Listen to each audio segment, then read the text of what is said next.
A continuación, damos la bienvenida al conferencista Jonathan Benchimol, director de Sociedade Fogás de Brasil. Bienvenido.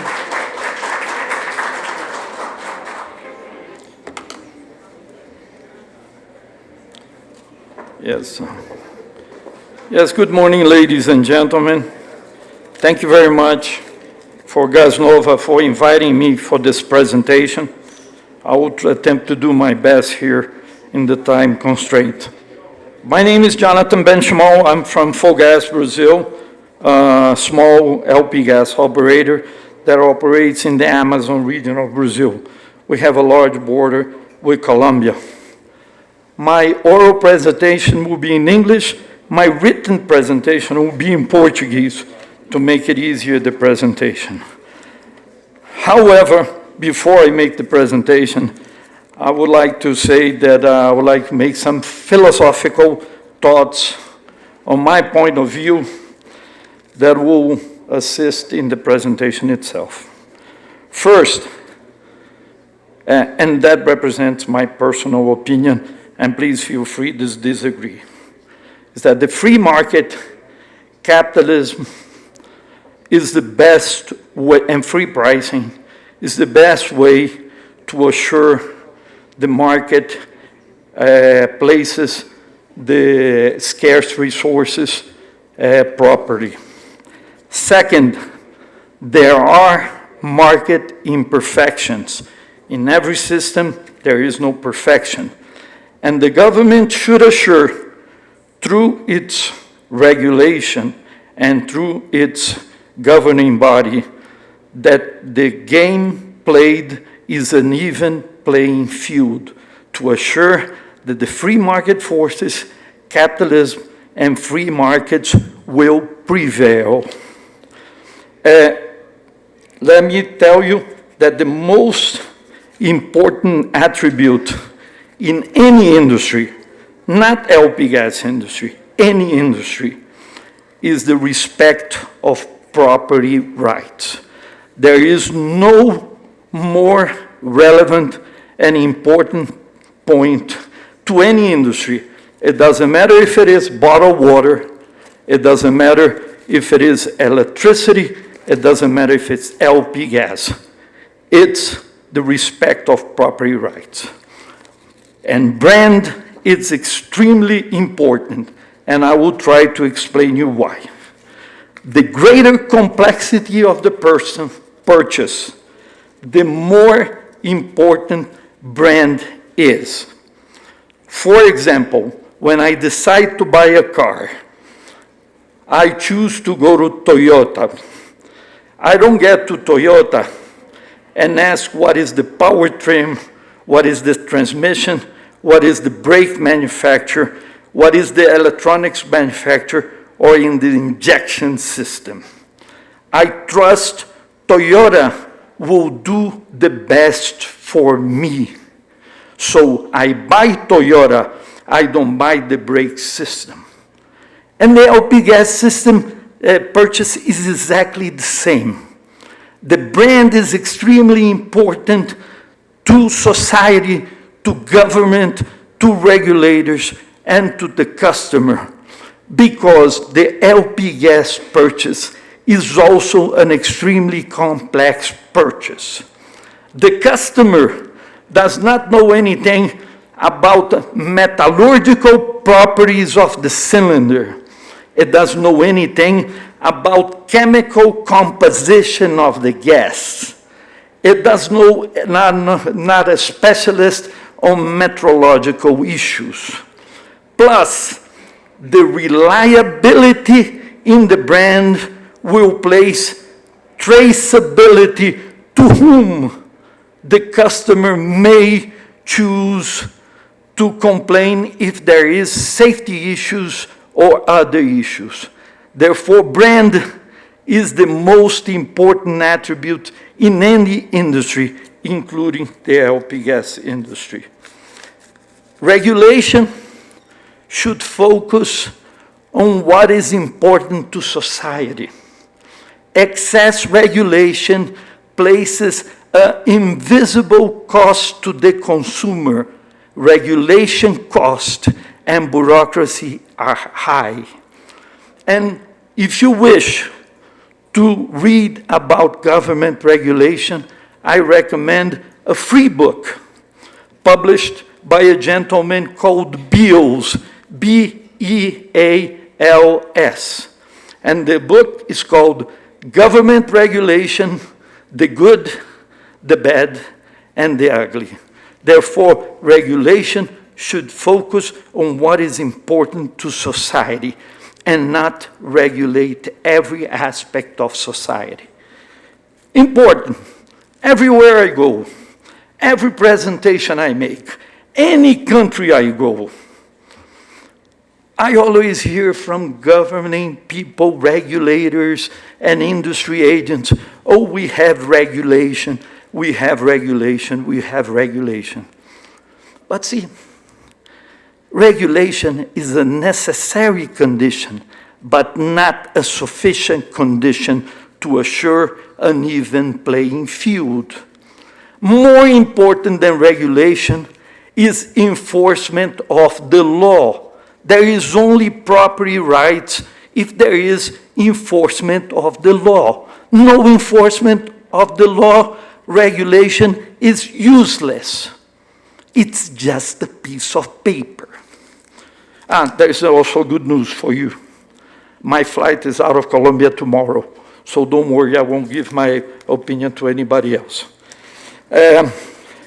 Low-income population should be targeted by, in my point of view, by specific subsidy, because we do understand, I understand, that the free market pricing may place consumers out of the game of purchasing LP gas. I don't believe in stabilization fund.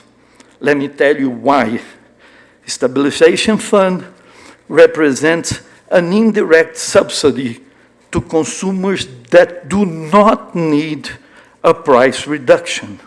Therefore, rich people and middle-income people will benefit from stabilization fund without the necessary need for such a thing. However, if it's society decides to have a stabilization fund, again, politicians are elected every 4 years, so they may choose, and society as a whole may choose that's relevant. I recommend, Colombia is thinking on doing a stabilization fund, Peru has one, Chile has one. I recommend 2 pillars for success of stabilization fund: transparency and accountability. Therefore, numbers should be published and audit should be made continuously to assure that the resources are correctly allocated and properly allocated to avoid fraud, transparency, and accountability. Finally, last but not least, the LP gas industry provides a fantastic service to society. It reaches places where the post office doesn't reach. It reaches places there is no water. It reaches places where there is no electric distribution. It's reliable energy. It's safe.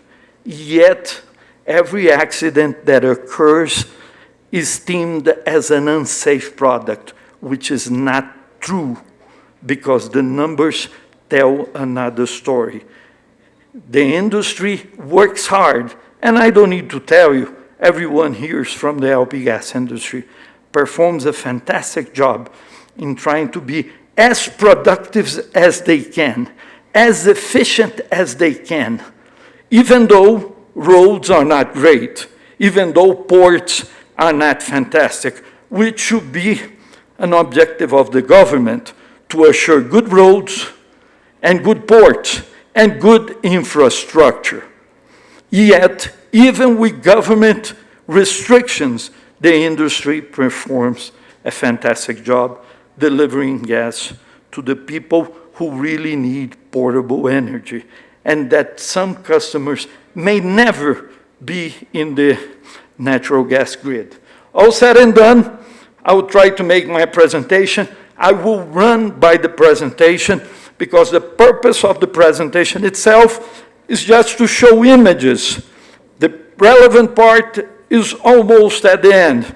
And this is, Fogás operates in northern Brazil, and it's the blue area of operation. The company has 65, 66 years in operation, and these are the filling plants that Fogás has, and it moves approximately 15,000 metric tons per month, which makes approximately 180,000 tons a year, which is 2.5% of the Brazilian market. Fogás has a common border with Colombia, approximately 1,600 kilometers. As a matter of fact, some Fogás cylinders are sold in Colombia, in cities like Leticia and other remote locations of Colombia. But we do not belong to GASNOVA, by the way. And I decline also the request for association. And this is a brief history of Fogás. It's just historical data, so you know the company. The presentations will be given to the people who are here. So if you want to know something about it, I do not plan to show itself. I would target these two next slides, and then I will focus on the business intelligence regarding logistics. This is Fogás distribution grid. There is oil production and natural gas production in the region, in the Amazon region of Brazil. And the gas flows from the natural gas processing plant through a pipeline to a port system, and from the port system is delivered to Manaus, and from the port system is delivered to Porto Velho, and from Manaus, Fogás delivers to the northernmost regions of Brazil, or places into cylinders and sends it all the way to the Colombian border, or to the Peruvian border, or to the Venezuelan border. And from the distribution center in Porto Velho, from the bottling station, it delivers by road to its dealer network and its other distribution centers, and also sends by bulk also to the other distribution bottling plant in Santarém in the state of Pará. This is how the Brazilian system operates. It's not similar to, I don't know if it's similar to Colombia, but let me tell you that in the primary source, you have usually state-owned Brazilian company, which is Petrobras, and then you can deliver by pipeline, through trucks, bulk trucks, or you can deliver by ships and barges to the distributing companies like Fogás. Fogás is a distributing company. From the distributing companies, you can sell to the dealers. And the dealers do most of the last mile, both to companies and also to regular consumers. But the dealers are also can deliver to the two markets if it wishes to do so. This is a Fogás bulk barge. It carries approximately 1,200 metric tons per trip. This is the largest barge in operation in South America, and it operates in Manaus and delivers gas to the region. This is the Fogás bulk ship. It also operates in the region. Fogás has 7 equipments similar to those ones used in the presentation.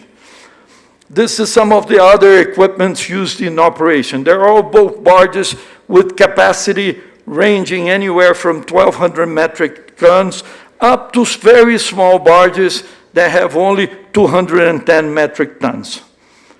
This is the Fogás plant in Santarém, and these are 2 barges that operate for this filling station, transporting bulk LPG to the region. This is a cylinder operation, all run by hold-on, hold-off operation.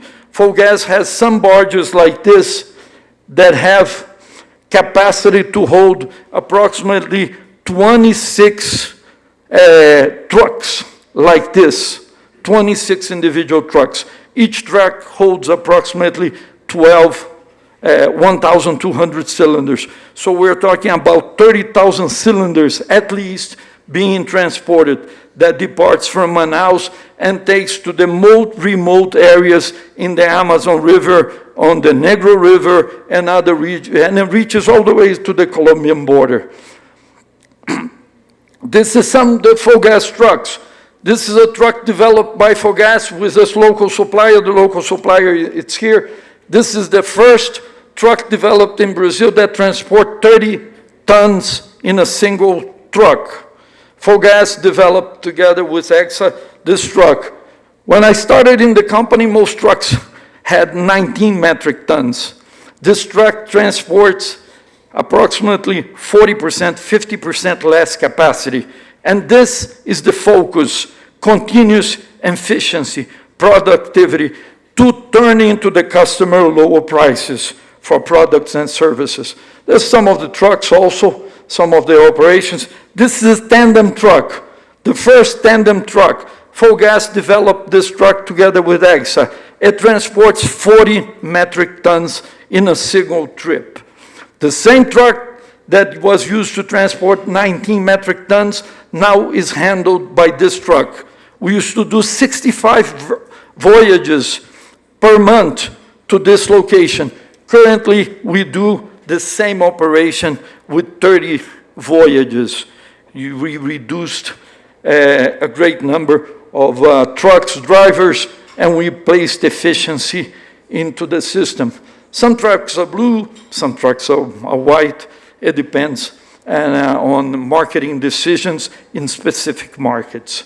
This is a small bulk truck, does the same distribution as everywhere. This is containers that transport LP gas or specific products that we import from the USA. This is barge operations, and be aware, this truck places the container on the barge itself without the need to unload the truck.